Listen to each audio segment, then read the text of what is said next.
These are the top 3 wow moments on a dirt bike, and at number 3, Billy, how did you do that?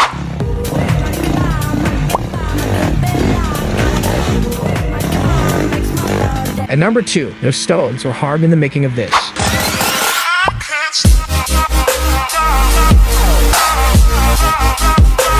And at number 1, G-Force Jarvis got some competition.